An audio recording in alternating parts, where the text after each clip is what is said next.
thrilled tonight to have with us in the audience the playwright Nick Pappas.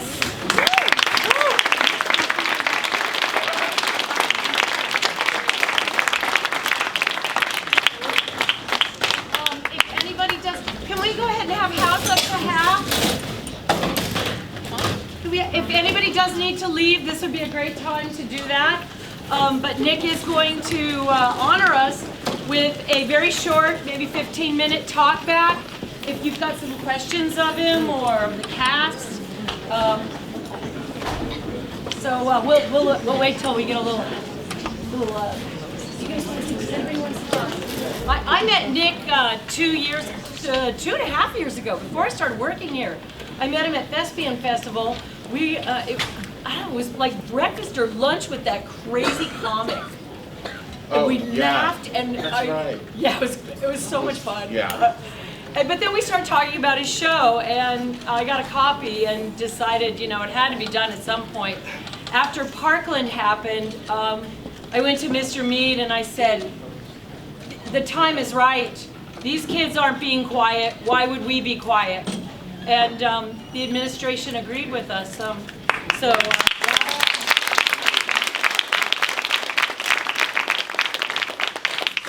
Nick is a local playwright. His play is produced through Play Scripts Incorporated. And we were so fortunate to have him come to a dress rehearsal and give notes, too. I mean, that's just, how special is that? How awesome. Script Schmidt, these actors are crazy good, right? Yeah.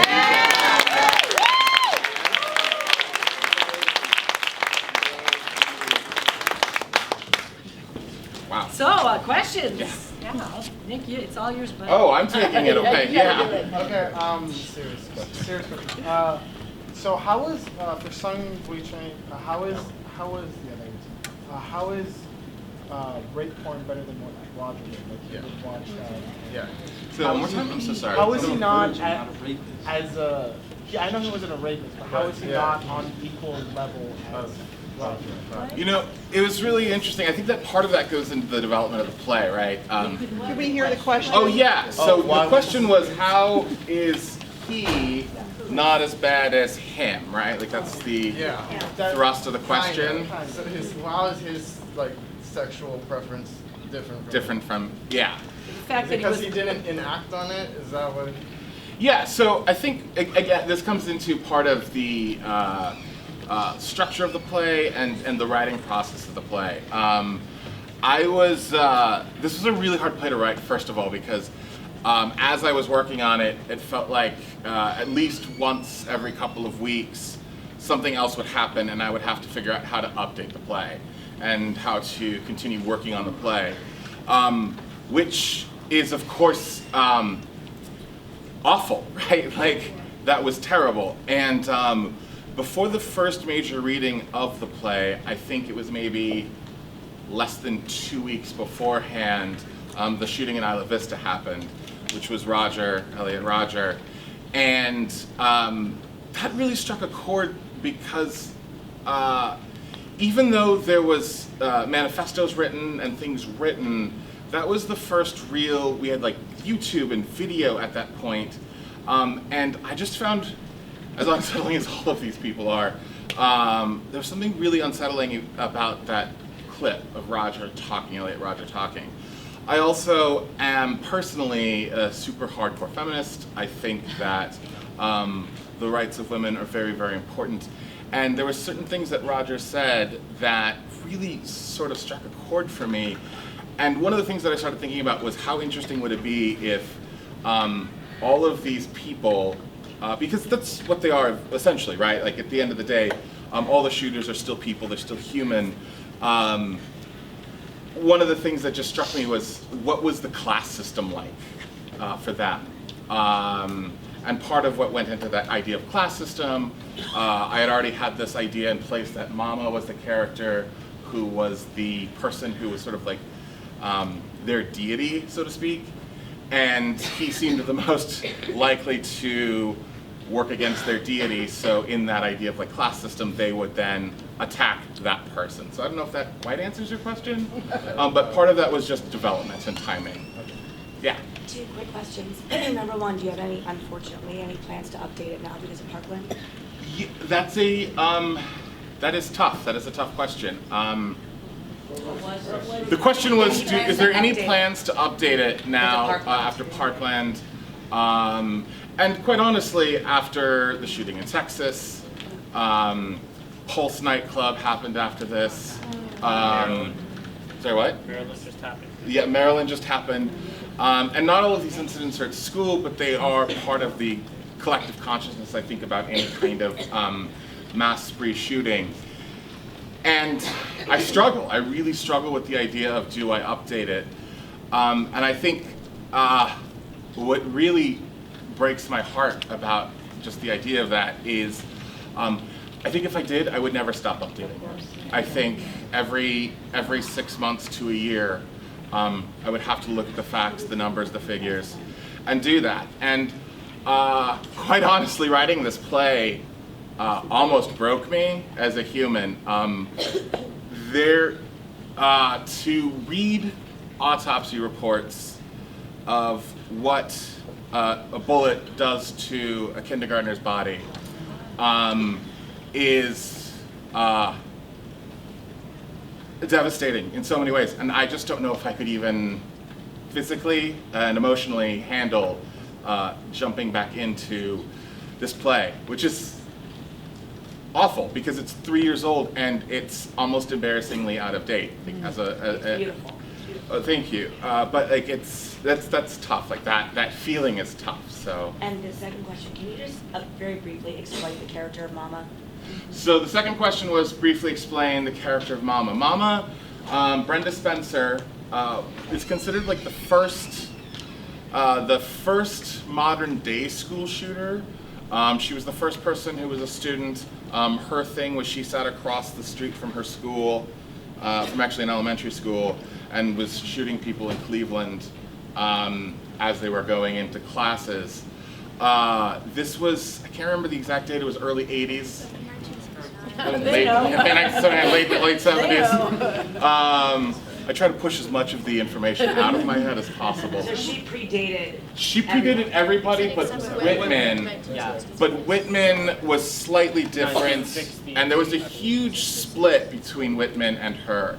The crazy part about the research about this play too, and I know this wasn't a question, but like this attaches to that, shootings on school campuses have happened. They coincide with the founding of America. The earliest ones date back to the mid 1700s. A lot of the time, it was jilted man coming in and killing the school marm in front of the students and then killing himself. But this is a thing that we don't really talk about. But the idea of violence and murder on school campuses is something that has been woven into the fabric of America from predating the Constitution. It's scary, and it doesn't happen other places the same way it happens here, dating back to that time. So, yes, you had a question? Yeah, two. One not so important, the other kind of. The 17 shots. Why that number? In which? Because you said the last football player? The last bullet killed him. And it seems like overkill to me. I don't know. Actually, that's a question that I think 17. I couldn't actually honestly answer. Like, I think why the last, 17? The part that got me was that the last bullet got him. That was just a little bit like. I mean, I figured like the first 16. Yeah. Had done it. Yeah, just first didn't. 7 really. Big guy. First, yeah. And then also, why was Adam Lanza moved out of the corner, I guess, and kind of accepted, and went kind of, from my view, he's below Rogers? Well, I think that, I mean, that kind of answers, I kind of answer that question with him. It's not only time, but I think it's also part of what that manifesto was, right? Like, Okay, just for them. Okay. The attitude. Yeah. The question up in the back? Curious because, I mean, with the TED Talk now, I thought that was very interesting, you know, that you added that. But I mean, is there, what is your overall sense of why still that you know, I mean, we still don't really know, right? Yeah. Did you look at assassins of presidents, for instance, their mentality? You know, President Kennedy, for instance, certain people like that. Did you study those kinds of people too, or there's similarities, or? So the question was, what is my overall sense of why? And did I study assassins of presidents, things like that? They want notoriety. They want, you Well, know, it's somewhat. Yeah, you know, I did not study assassins, partially because I felt like there's something political tied in, obviously, with every single assassination or assassination attempt.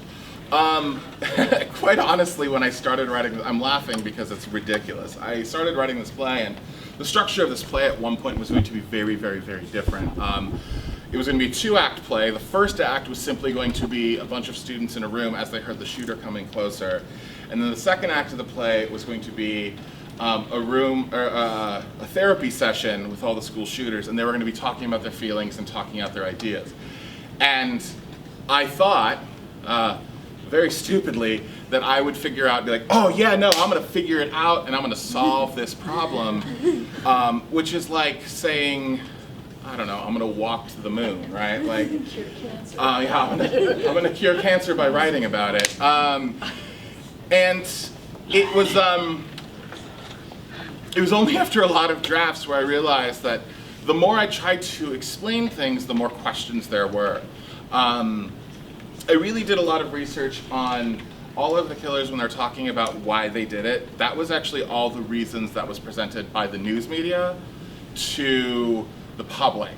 Very little of that was actually the killer's own words, except for actually Roger's speech is basically a very condensed version of his manifesto video.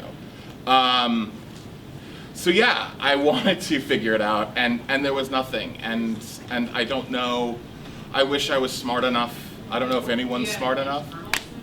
Do I have an internal Yeah. sense of why? Yeah, just like a Oof, I feel like I'm going on dangerous ground. Well, I will say this. I will say I think part of my internal sense is, and in some ways, the character of Sean. Yeah, right here. Where are you? That's what I think too. There we are. Sean is sort of, No simple answer. yeah, no simple answer, but he's sort of my surrogate, and one of the things that I kept bumping up against is everyone wanted to push all of the shooters away and keep them as far and say they're different, they're different, they're different. And I think one of the questions, and this is a really hard thing to even say because of course we want to distance ourselves from people who do awful things.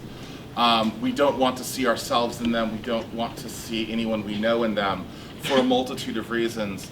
But one of the things that I kept bumping up against was, I'm curious if someone just took a second to try to understand, what could we do? And I think this works in all realms of life, right? Like, if we can just take a second to try to understand what someone else is saying to us, what is on the other side, those who are different than us, I think that creates love and understanding and compassion and reaching across the aisle, so to speak, and it actually heals. And I think that's partially what I'm hoping for, is that we stop saying they're different and we start asking, why are they like us? And if we ask that question, maybe we can start identifying what it is that is like us and where they differ, and then how we can bridge that gap to pull close rather than push away. Does that track? How many of these shooters were picked by this school or where they were at before shooting to diagnose them as they have an issue? How many were? Any of these school shooters who were in the same school were picked by the school that they having problems to? Yeah. Cho had a teacher quit, threatened to quit if he's not in his university. Yeah. If she stated if he wasn't taken out of her class, she would quit. He was a creative writing teacher, right? Yeah, his creative writing teacher. And then his father and his roommate turned him in just, what, a month before the shooting? Beforehand, yeah. And turned him into the school and said, you've got to get him some help. I Did mean, they do that? they had a meeting with him, or they put him Yeah. in 2 or 3 days. I think they put him in lockdown because he said he was thinking of killing himself, so he got the 3 days detention that one gets. But it was not uncommon with all of them to have somebody say, hey, wait a minute, there's a problem here. And I think that's one of the things that we have to all start looking at is like the infrastructure that we have to help people with mental illness. Like how do we help people who are in need of help, right? It's a really interesting thing, and I think this connects again to the suicide thing. I mean, everyone, I'm assuming a lot of people here on Facebook or something like that, or Twitter, after Anthony Bourdain died, my entire Twitter feed was filled, and my entire Facebook feed was filled with people saying like, hey, if you have troubles, come talk to me. I'll have coffee on the stove and I'll be up all night waiting and ready to talk to you. And there's something beautiful about that, and I do not want to diminish like the importance of that. But I think what's really important to consider the other side is people don't have the power to reach out. When you feel powerless and you feel hopeless, reaching out, even though you know there might be people who say they love you, they don't really love you. I mean, that's the thought process, right? So I think it's partially incumbent upon us to then reach your hand out and say like, hey, I am here, come talk to me, and make it specific and personal. But again, if we don't have the infrastructure to actually help people once other people reach out, I don't know what to do. Like, I don't know, there's no helping beyond that. And does it fall in the, Stacy, and we'll come back around, I promise. Hi. Yeah. When you were developing the play, were you intending for the actors to be children? And if you weren't, does this change your mindset that it was presented by children? Well, it was actually written. The play was something that had been germinating in my mind for a very long time. Like, the original person who paid me the commission to write the piece was Dramatics Magazine, which is part of the International Thespian Festival, that's us, yeah. which is where we met, and it's a high school theater festival. So, yeah, it was always meant to be performed by teens to early 20s, so basically high school, college. And I don't know if I would change much, other than perhaps I would take away a little bit more of the language, and I know that you took away some of the languages a little bit more. But at the same time, I don't know if I would actually do that because people talk like that. People say those words. People use the FA blah blah blah word that I think is hurtful, and they say it in such a way that's meant to just, I think it actually is meant to sting.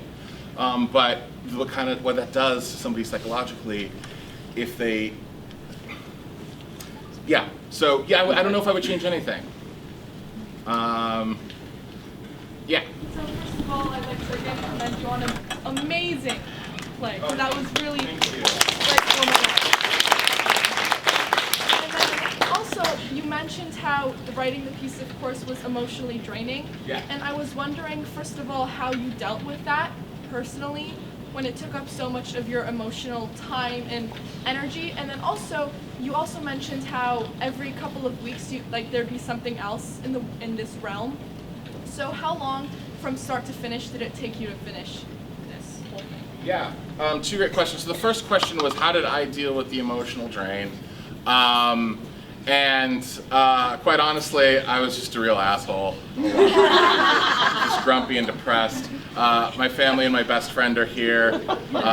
They can attest. My girlfriend, she can also attest that I was just not a pleasant person to be around.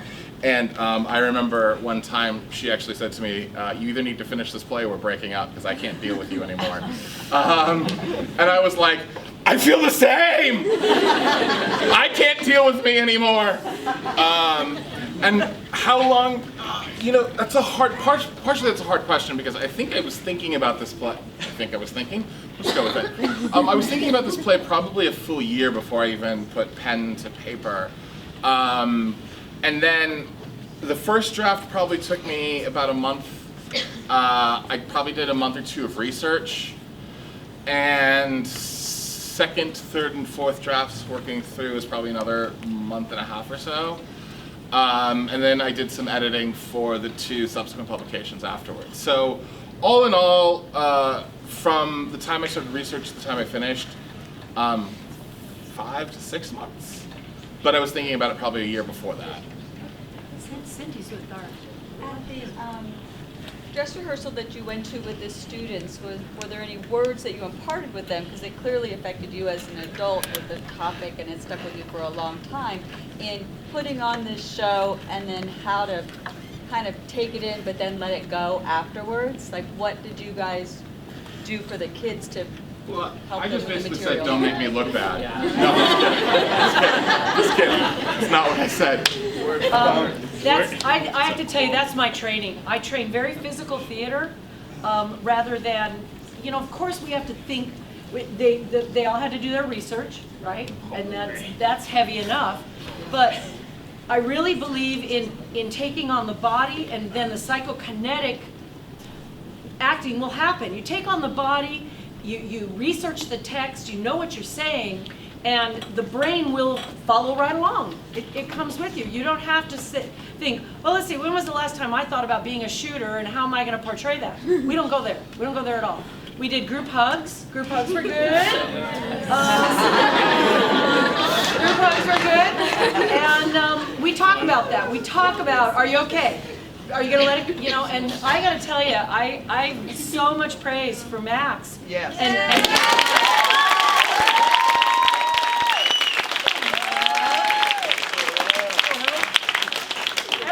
time I would go, Max, you okay? You okay? He's like, yeah, I'm fine. He goes, I'm going to hang on to it. It's fine. And you can tell he's not hanging on to it. Last night his mom, last night in curtain call, he's waving at his mom, and I'm like, that's borderline creepy. I think we have probably time for one more question. One more question. Kat, I want to tell you that James, Max here, brought me to tears. So good. I was crying. I know, I just wanted to tag on to that. So we have time for one more question. Gabrielle had her hand up. I spend so many nights as writing, just like staying up and not being able to stop. Is there a time where you're just like what do you do to be like, okay, this is it, like I have to like just sit down and like take away from this? Because like there are times where I'm just like, it's 4 o'clock and I'm like, I have school in 3 hours, like what am I gonna do to be able to just like sit down and relax? Like, is there anything that like detaches you from that? Yeah, so the question is, so it's not specifically how do I detach from a certain project, it's how do I step away from writing in general. In general. Oh man, I wish I had that. Usually you have to like force me to write. Yeah, exactly. I'm like, what can I do other than writing? I haven't checked Twitter in the last 18 seconds. Maybe there's something new. There always is. That's the good part. That's the really good part. No, I think part of that is setting up a routine, treating it and understanding that it's like a job. I have times that I write every single day. This is what I do. And it can be very difficult towards the end of the day, knowing that my time is up and that I do have to go out and, I don't know, live life perhaps. A lot of the times I just try to make as many notes as possible. And then I think the other thing on top of that too is, I'm sure it's really difficult with school and you're getting late into the night and you need to get up in the next morning. But also, and I think this is the same thing for actors, I think this is the same thing for anyone who's artistic and loves what they do. Sometimes you're better off not going to that party on a Friday night or hanging out with your friends and working on your craft. So I think part of that is giving yourself permission to do that. You don't want to completely disengage and hide yourself from the world. You still have to engage. But there are times where you can make that decision, wherever you're at. Yeah, I hope that answered the question. Perfect, thank you. Awesome.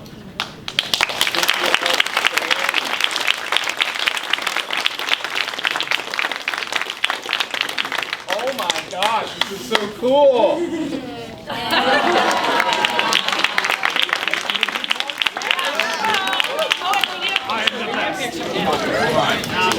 Oh,